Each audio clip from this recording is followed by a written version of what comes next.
Hey, Coach, I wanted to ask you about your offensive line, I guess specifically your interior guys, because at your guard spots, they're different. It's different personnel than last year, right? So I'm just curious with those guys being bigger and fairly athletic for that size. From what you've seen in fall camp, are you encouraged slash optimistic about the push in the run game those guys are able to provide? I am. I think we've got the guys all really in their best positions. I think a guy like Jalen Rivers is a big athletic body. I know he's young, so there's going to be a learning curve, but he has been here and been in our system for a year, been in our offseason program, and he's earned that opportunity. I think having Vaughn back, he's a big guy with a lot of starts, and for as big as he is, he's athletic.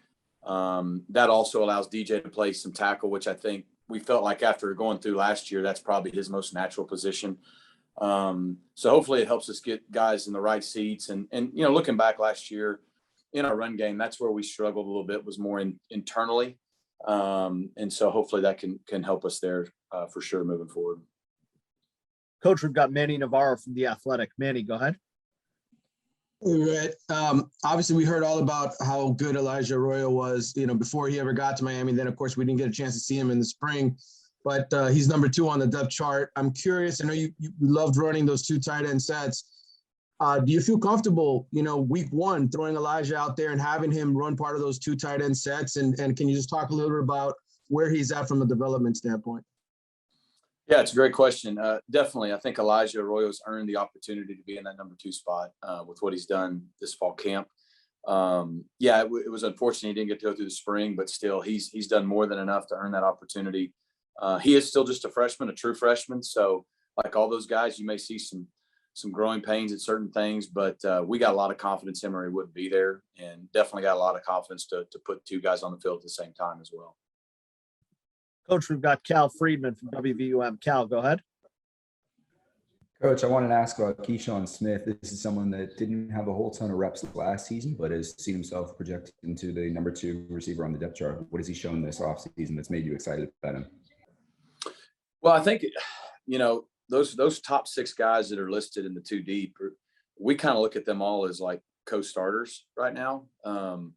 And I really mean that. Like you take a guy like Mike Harley, who proved himself last year, but Xavier Restrepo has proven himself to be of starter quality too. And so, a guy like Keyshawn, he can run. He's growing. He's developing. There's going to be some growing pains with him too, but he's earned the opportunity, as is Mike Redding. And so, like I said, I think you'll see all 6 of those guys you're going to see in game 1.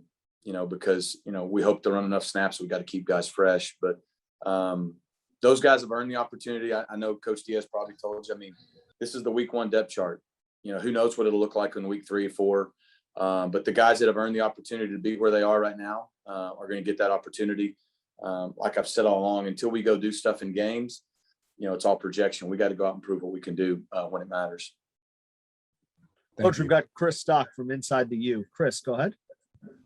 Yeah, Coach, going back to tight end with Will Mallory, just the elevated role, what you've seen from him.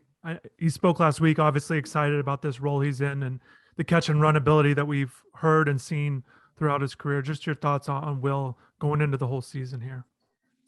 I got a lot of confidence in Will. It's funny, and I totally understand why the narrative is what it is, but I don't look at Will being any different this year than he was last year. I think last year we had Will and Brevin. Of course, they were both beat up throughout the season, and so they kind of shared all the catches, but Will was a starter last year.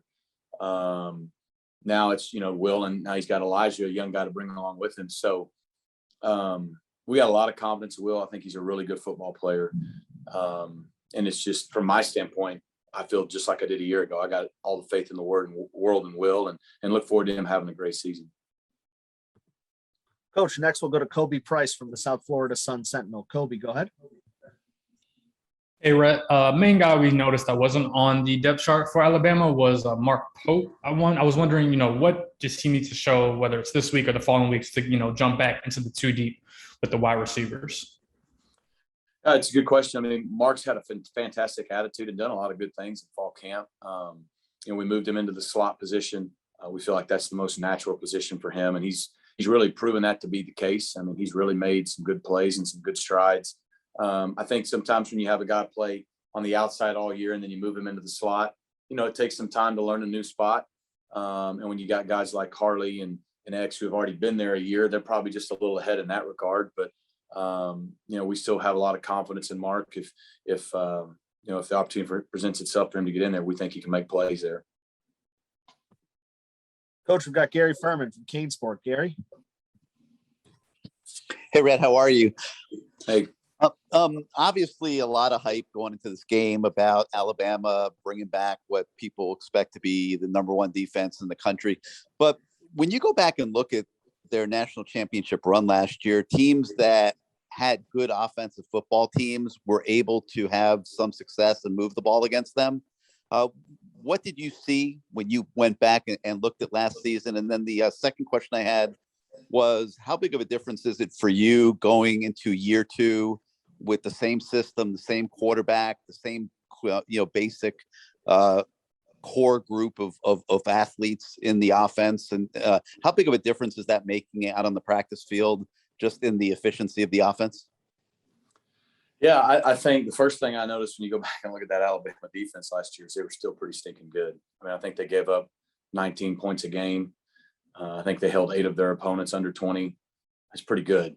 And they played a lot of really good offenses. They held under 20 or around 24 points, including the national championship game. I do know, the Ole Miss game, the Florida game, the way those games went, they were able to put some points up. And what I noticed is nobody was open. They made a lot of one-on-one contested catches. And, both Ole Miss and Florida, I think would probably tell you they played lights out and made a lot of plays to get those opportunities. But, there's not much easy that's going to be out there.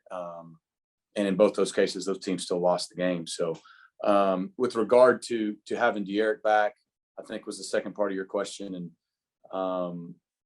anytime you have a guy coming back in year two, especially with some guys in the offense surrounding him, you expect it to be a little bit smoother. And it is. Just the communication, the expectation. Unfortunately for De'Eric, he didn't go through spring, which I know when he initially decided to come back was a big thing he was looking forward to. But it's funny, this is only I think this is only the second time in my career I've had the same quarterback the second year.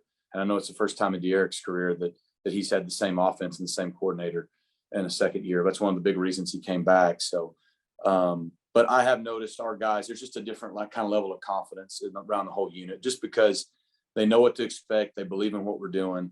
And so I think that from that standpoint, it helps us be maybe a step ahead where we were this time last year. Coach, we've got a few more for you. We're going to go to Michael Casagrande from AL.com. Mike, go ahead. Yeah. Hey, Rhett, you've seen several Alabama defenses over the years and your different stops. Have you seen them evolved? How different are they from 2013 when you saw them at Auburn?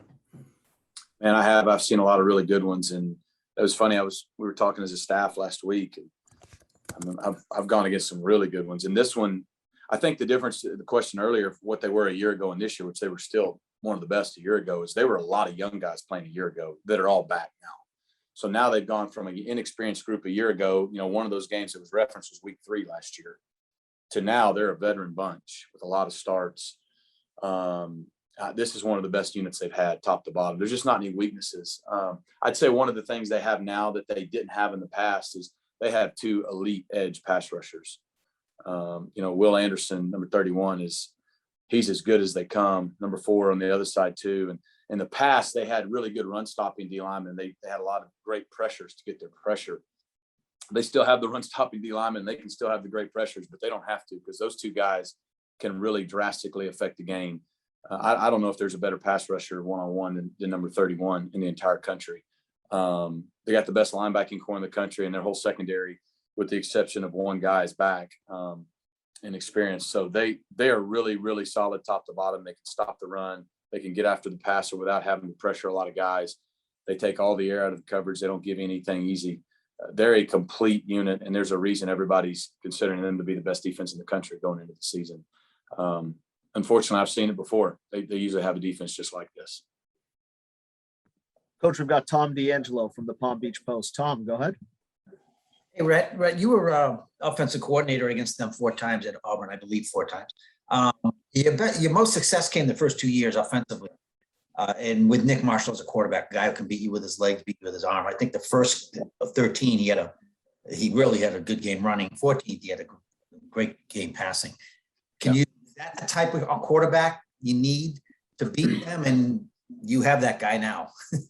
Yeah, we do. We hope he's, it's going to be his first game back since his injury. So we're all signs point that he's in great shape, but what an opponent to kind of come back against. But yeah, to your point, if you look at the history, not many people give him trouble, but the people that have had a quarterback, with the exception of probably LSU and Joe Burrow a few years ago, typically they have a quarterback that can also hurt you with his feet. And, we had that with Nick Marshall when we beat him in 2013, and we lost to him in 14, but had a good offensive night. Nick was a big part of that. And that was the difference between 13 and 14 and probably the 15 and 16 seasons when we played him, is we just had a different guy at quarterback those years. And I'm really excited we got Derek King going into this game. I can tell you that, but the challenge is still pretty great. Coach, we got two more for you. We're going to start with David Wilson from the Miami Herald. David, go ahead. Hey, Rhett. I wanted to ask about the freshman wide receivers, who obviously we talked about a lot throughout camp. Obviously not on that too deep depth chart yet. Just how close are those guys? And obviously they're freshmen. It's going to be constant growth. Just what are kind of the areas? And I'm sure it might be different for all three of them, but where are you still kind of looking for them to get better to maybe crack that depth chart later on in the season? Yeah, I think they've all had a really good fall camp. They've all flashed the ability we thought and they had, and now we know they have. And we feel great about all three of those guys. I think at the end of the day, they're 15 to 20 practices into their college career. And so it's not just as simple as running around and catching the ball, being able to get lined up, being able to get off press coverage, off coverage, know the whole playbook, all those things. I think there's just still a maturation process that has to occur. They're competing, they're pushing for that opportunity. And that won't stop now that the season started. So I think, we said this is just the week one depth chart, but the guys that are out there right now have earned the right to be out there, but those guys, there's no negatives. We feel really great about their bright future. Coach, last but not least, we have Susan Miller-Degnan from the Miami Herald. Susan, go ahead. Rhett, talking about the quarterbacks, the backups with the "or" in between their names, how close were they? Obviously they were close in fall camp. And what were some of the differences that you discerned with each? And obviously Tyler, he didn't play very much last year, but he does have an extra year with the offense. Can you speak about that subject? Yeah. Hey, Susan. Like I've said, I think throughout fall camp, those two guys, they're really close. They both had really good springs. Obviously Tyler does have the year advantage. If you think of a guy like Jake Garcia in the spring, you practice every other day. It's a little bit different intensity level than when you're in fall camp going every day, putting in 16-hour days back to back to back to back to back. That can start to wear on a guy if you've never been through that, as it does with all freshmen. But I thought both guys had their bright spots in fall camp. I think, it's kind of been a good back and forth. And, there's a reason there's an "or" there, because we have a lot of faith in both of them if they need to be called upon. And, that's kind of how I've kind of talked with both of them. They both got to be prepared to play. They both got to take that mentality that they're one snap away, and also getting into the mode of game week where, they're not going to get a lot of reps, but then be expected to, if they're called upon, to go in there and give us a chance to win. And I suspect it'll be like that most of the year, that both those guys will be very much in the fold there. Thank you. Mm-hmm.